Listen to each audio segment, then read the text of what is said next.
या मालिकेच्या पुढील भागामध्ये आपल्याला एक जबरदस्त असा ट्विस्ट पाहायला मिळणार आहे.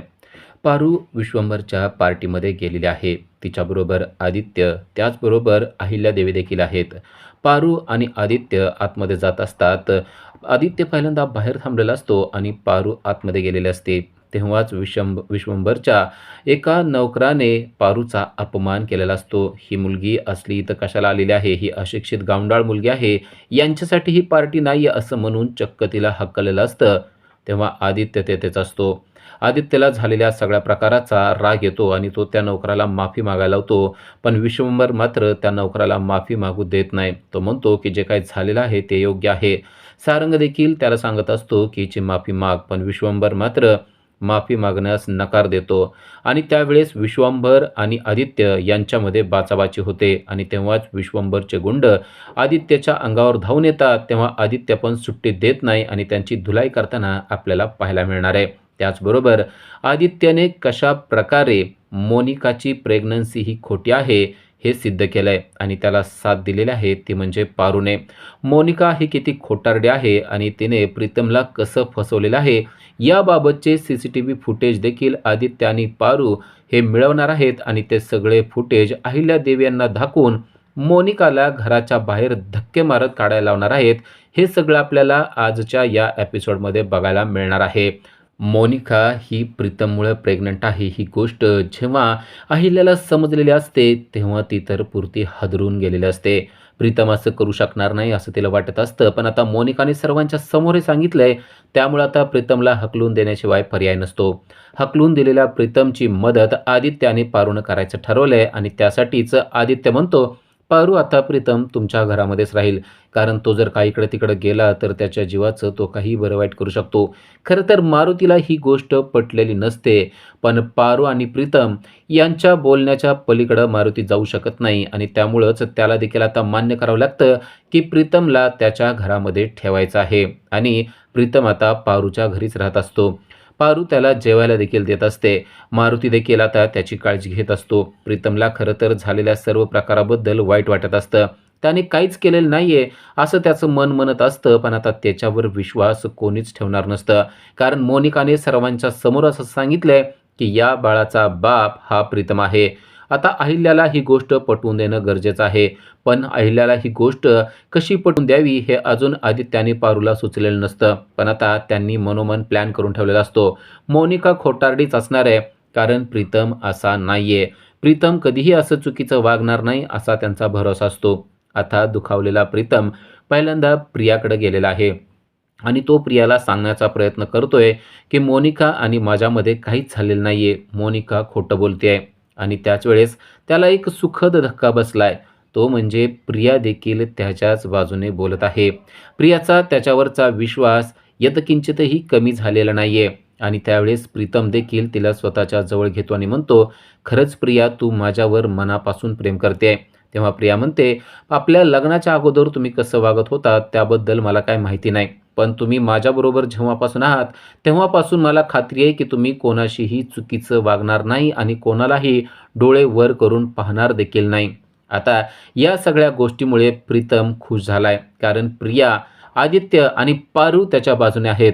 पण अहिल्यादेवी म्हणजेच आईला ही गोष्ट कशी पटवून द्यावी हे त्यांना माहीत नसतं आणि आता त्यासाठीच आदित्य आणि पारू त्याला सांगतात की त्याची काळजी तू अजिबात करू नको, कारण मोनिका खोटारडी आहे यावर आमचा सर्वांचा विश्वास आहे आणि लवकरच ती गोष्ट आपण आईला देखील पटवून देऊया.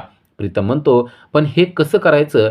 तेव्हा ते सांगतात की आपण आता दुसऱ्या डॉक्टरकडून तिचं चेकअप करायचं आहे आणि हे चेकअप जाणीवपूर्वक आपण आईच्या समोर करायला लावायचं, म्हणजे तो डॉक्टर सांगेल की नक्की मोनिकाची प्रेग्नन्सी ही खरी आहे का खोटी आहे.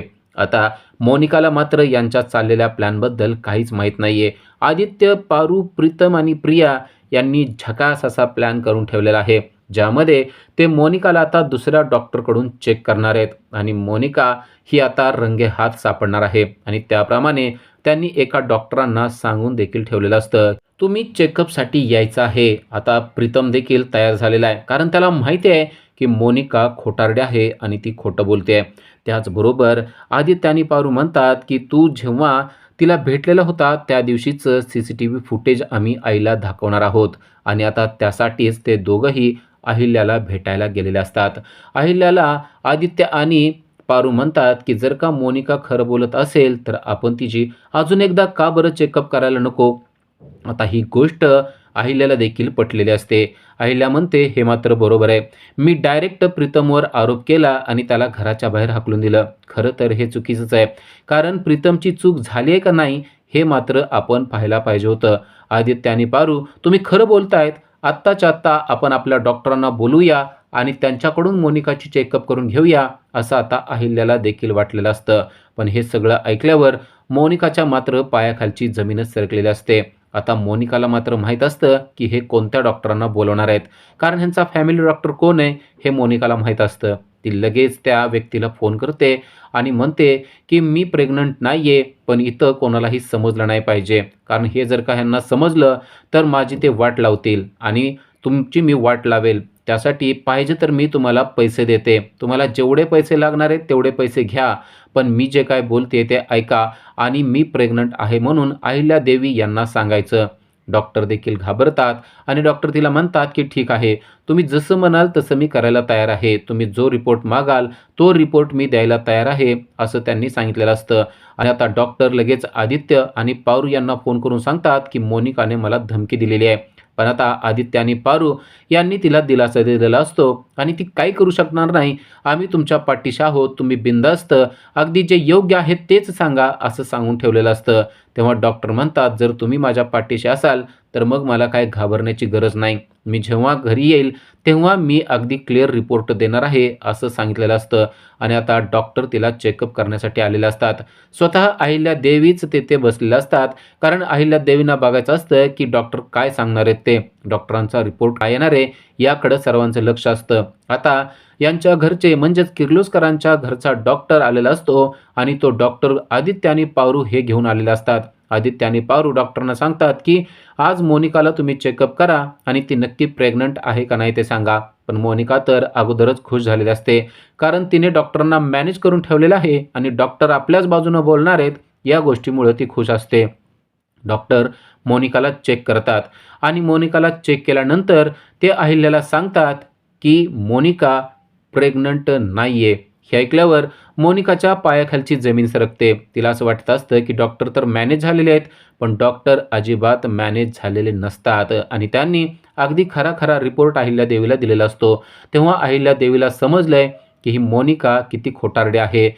आदित्य आणि पारू यांनी वेळीच आपले डोळे उघडले म्हणून बरं झालं, अन्यथा आपण आपल्या प्रीतमवर नाही ते घाणेरडे आरोप करून त्याला घराच्या बाहेर हाकलून देत होतो. ही आपली चूकच होत होती, ही गोष्ट आता तिला कळलेली असते. त्याचबरोबर आदित्य आणि पारू यांनी CCTV फुटेज देखील अहिल्याच्या समोर मांडलेलं असतं. त्या CCTV फुटेजमध्ये दिसत असतं, की तो आतमध्ये गेला होता, पण आतमध्ये गेल्यानंतर त्यानंतर तो लगेच बाहेर देखील आलेला होता. म्हणजे तो तिथे आतमध्ये थांबलेलाच नाहीये, ही गोष्ट आता अहिल्याच्या लक्षात आलेली असते. आणि याच गोष्टीचा फायदा घेऊन मोनिका म्हणत असते, की "मी प्रेग्नंट आहे." पण CCTV फुटेजमुळं आता सगळं क्लिअर झालेलं असतं, की कशाप्रकारे ही मोनिका खोटारडी आहे आणि कशाप्रकारे ती प्रीतमला फसवत आहे. हे सगळं पाहिल्यावर आता अहिल्यादेवी भयानक भडकलेली असते आणि अहिल्यादेवी जेव्हा भडकतात, तेव्हा मग काय होतं ते आता मोनिकाला समजलंय.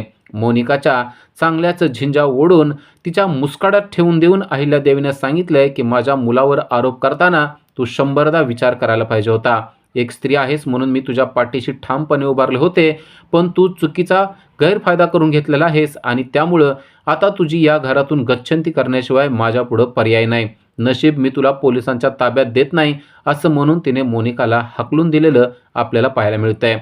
त्यानंतर विश्वंभर याने अहिल्यादेवी यांना पार्टीला बोलवलेलं असतं. खरं तर विश्वंभर आणि अहिल्या यांचं अजिबात पटत नाही. तरी देखील विश्वंभरने का बोलवलंय असा प्रश्न अहिल्याला पडलेला असतो. पण आपल्या बिझनेससाठी आपल्याला त्याला भेटावं लागेल असा विचार करून विश्वंभरच्या पार्टीमध्ये जाण्याचं त्यांनी ठरवलेलं असतं.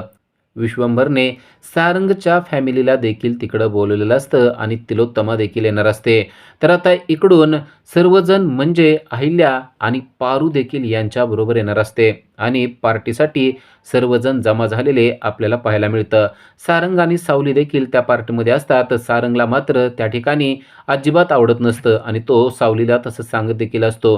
तर सोहम आणि कियारा म्हणजेच विश्वंभरची मुलगी एकमेकाशी बोलत असतात. कियाराला सोहम खूपच आवडलेला असतो आणि ते ठरवते की मी या सोहमबरोबरच लग्न करणार आहे. पण अजून सोहमला मात्र ही कियारा अजिबात आवडलेली नसते. कारण तिचं वागणं आणि बोलणं यामध्ये खूपच ॲटिट्यूड असतो आणि तिच्या श्रीमंतीचा माज देखील तिच्या बोलण्यातून दिसत असतो. त्यामुळं त्याला ती मुलगी अजिबात आवडलेली नसते. तर आता पारू आणि आदित्य देखील त्या पार्टीसाठी आलेले असतात. पारू म्हणत असते की मी यायला नको, पण आदित्य स्वतःहून तिला घ्यायला आलेला असतो. आता आदित्यचं थोडंसं काम असतं म्हणून तो बाहेर थांबतो आणि पारूला सांगतो तू आत जा.